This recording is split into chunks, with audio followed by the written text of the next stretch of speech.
আশা করি সবাই ভালো আছেন ইনশাল্লাহ। আলহামদুলিল্লাহ আমিও ভালো আছি ইনশাআল্লাহ রহমতে। তো আজকে ঘুরতে ঘুরতে চলে আসলাম ঐতিহ্যবাহী বগুড়া থানার নিঃসন্দেপুর বাজার।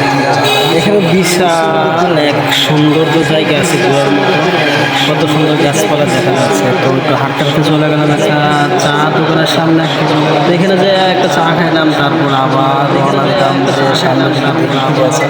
তো আমি অনেকের মুখ থেকে শুনছি সামনে বিশাল একটা জঙ্গল আছে, এই জঙ্গলে নাকি বিশাল বিশাল প্রাণী আছে, ভয়ঙ্কর প্রাণীগুলো আছে। যেমন বাঘের মতো কুকুর থাকে, বিড়াল, বিভিন্ন আইটেমের প্রাণী থাকে।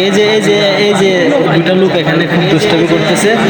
তো তাদের কাছে কিছু জানবো যে এখানে প্রাণীগুলো কোথায় থাকে বা কোন জঙ্গলটার মধ্যে, একটু জানার চেষ্টা করবো আর আপনাদেরকেও দেখাবো, ঠিক আছে? আর আপনাদেরকে দেখেন এই যে কত সুন্দর জায়গা। এই যে আমার মুরব্বী কাকা, এই যে মুরব্বী কাকা ফোনে কার সাথে জানি ডেটিং মারতেছে, ফোনে কার সাথে জানি কথা বলতেছে। ওর বয়সটা এখন মানে শেষ বয়স